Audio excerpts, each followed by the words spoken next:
Jackie অহা MCL তথা আজিৰ EM ঘনশ্যাম দাসৰ সম্পৰ্কত বিভিন্ন ছ'চিয়েল মিডিয়াত বা আমাৰ ইলেক্ট্ৰনিক মিডিয়াবিলাকত বা পেপাৰত এনেকুৱা ধৰণৰ কিছুমান কথা আহিছে যিখিনি সম্পূৰ্ণ অসত্য আৰু সম্পূৰ্ণ অশুদ্ধ। বিশেষকৈ কোনোবা হয়তো ন্যস্তস্বাৰ্থৰ ব্যক্তিয়ে কিবা পলিটিকেল কাৰণত হওক বা তেওঁলোকৰ কিবা বিশেষ সুবিধাৰ কাৰণে এইখিনি কৰি আছে। মই সমূহ আমাৰ মিডিয়া বন্ধুসকল বা আমাৰ মিডিয়া পৰিচালক মণ্ডলীক মই জনাব বিচাৰিছোঁ যে ঘনশ্যাম দাসৰ এই ঘটনাটো লৈ তেওঁ যেতিয়া এৰেষ্ট কৰা হৈছিলে, তাৰপিছত কোৰ্টত যোৱা হৈছিল। কোৰ্টত পৰা যেতিয়া আমি গম পালোঁ যে আচলতে এই কথাটো সম্পূৰ্ণ ফল্ছ, তাৰপিছতে আচলতে তেওঁক কেন্দ্ৰীয় দিয়া হৈছিলে। আৰু আজি তেওঁ মানে যেতিয়া এটা দায়িত্ব ল'ব গৈ আছে, সেই সময়ত আমাৰ সকলোৰে প্ৰয়োজন আছিল তেওঁক আশীৰ্বাদ কৰাৰ, ৰাইজৰ সেৱা কৰাৰ সুযোগ দিয়াৰ। কিন্তু সেইখিনি সময়তে এই ধৰণৰ নিউজটোৰ জৰিয়তে বিভিন্ন ধৰণৰ এটা বিভ্ৰান্তি ওলাইছে। মই বিশেষভাৱে আমাৰ যিসকল শুভাকাংক্ষী সমৰ্থক আছে বা ঘনশ্যাম দাসৰ পৰিয়ালৰ পৰা গোটেইখিনিকে মই এটা কথাই কৈছোঁ যে এইখিনি সময়ত নিজক শক্তিশালী কৰাৰ বাহিৰে বা নিজক মনোবল অটুট ৰখাৰ বাহিৰে বেলেগ কথা চিন্তা কৰাৰ কোনো দৰকাৰ নাই। সমস্ত আমাৰ পাৰ্টি ৰাইজ আপোনাৰ ওচৰত আছে বা আমাৰ যিসকল শুভাকাংক্ষী সমৰ্থক তেওঁলোকে এইটো লৈ যথেষ্ট দুখ পাইছে। মই তেওঁলোকক কৈছোঁ যে অলৰেডি DNA পৰীক্ষাও কৰা হৈছিলে, তাতো এইটো যে ফল্ছ কেছ এইটো ওলাইছে। অকল সেয়াই নহয়, ষ্টেটমেণ্টো দিয়া হৈছে, ছোৱালীজনী নিজে কৰাও নাই কেছটো, বেলেগে কৰিছে। গতিকে মই আজি মাত্ৰ এইখিনি কথাই ক'ব বিচাৰিছোঁ যে আপোনালোকে যিখিনি উদ্বিগ্ন হৈ আছে এইখিনি উদ্বিগ্ন হোৱাৰ কোনো কাৰণ নাই।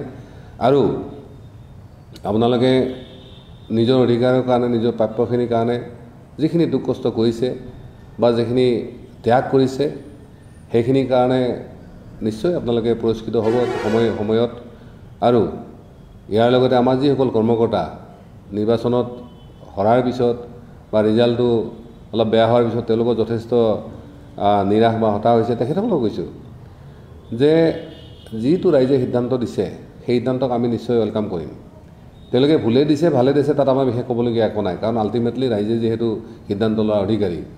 কিন্তু আমি দলীয়ভাৱে এই বিষয়খিনি আমি অহা 3 বা 4 তাৰিখৰ ভিতৰত আমি বৃহত্তৰ অৰ্থাৎ বহুলভাৱে পৰ্যালোচনা কৰাৰ এটা সিদ্ধান্ত লোৱা হৈছে। আৰু তাত পাৰ্টি সম্পূৰ্ণভাৱে পুনৰ গঠিত কৰা হ'ব।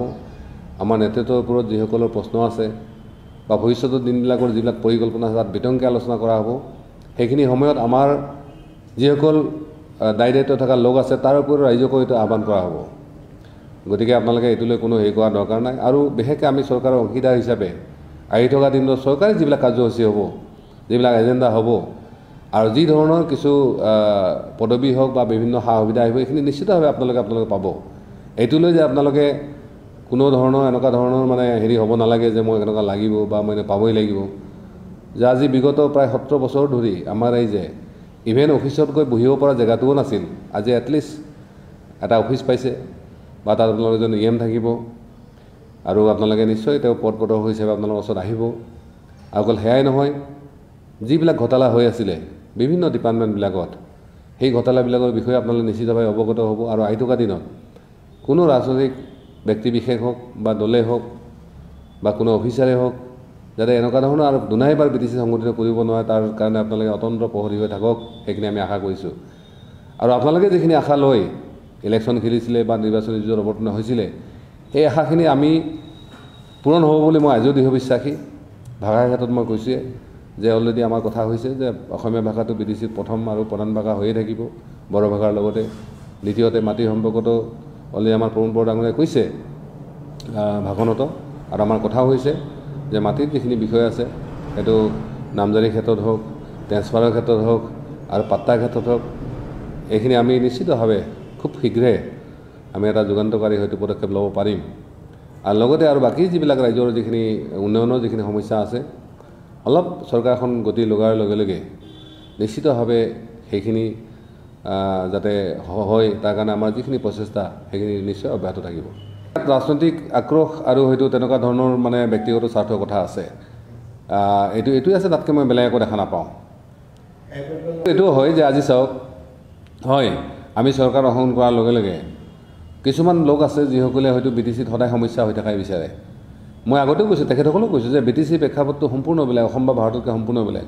অসম ভাৰতত BJP কি কৈছে নকৈছে সেইটো বেলেগ কথা, কিন্তু BTC প্ৰেক্ষাপটত BJP হওক বা UPPL হওক বা গণৰক্ষা পাৰ্টি হওক, ইয়াত একলগ হোৱাটোত মই ভাবোঁ ইয়াত কোনো এনেকুৱা মানে কিবা নীতি বিৰুদ্ধ বা এনেকুৱা পাপৰ কথা কোনো কাৰণতে নহয় কাৰণ আমি সদায় BTC ৰাইজৰ বিগত কেইবা দশক ধৰি তেওঁলোকে যি জ্বালা যন্ত্ৰণাৰ মাজত আছিলে বা তেওঁলোকে হেৰুৱাই মানে একেবাৰে সৰ্বচন্ত হৈ গৈছিলে এইখিনি সময়ত কিছু হ'লেও আশাৰ এটা মানে ৰেঙনি দেখা দিছে মই তেখেতসকলকো বিনম্ৰভাৱে অনুৰোধ জনাইছোঁ যে আপোনালোকে এই ক্ষেত্ৰত কমচে কম BTC ৰাইজক মানে কি কয় আশীৰ্বাদ কৰক সহযোগিতা কৰক ইয়াত যাতে আমাৰ বিভিন্ন জাতি জনগোষ্ঠীৰ মাজত থকা যিখিনি বৈৰীমূলক ভাৱ বা যিখিনি দ্বন্দ্ব সেইখিনি যাতে আমি ভালভাৱে সমাধান কৰিব পাৰোঁ সকলোৱে বহি লৈ এইখিনিয়ে তেওঁলোকে আশীৰ্বাদ কৰাটো মই উচিত বুলি ভাবোঁ কালিও আমাৰ টকশ্ব'ত কৈছোঁ যে 21ত যদি কিবা অসমত ৰাজনৈতিক পৰিৱৰ্তন হয় তেতিয়া অলপ কথাটো বেলেগ হ'ব পাৰে কিন্তু আজিৰ দিনত কমচে কম এইটো নিসন্দেহ থাকক যে এতিয়া আৰু কোনো হাগ্ৰামা মহিলা চৰকাৰ হোৱাৰ কোনো সম্ভাৱনাই নাই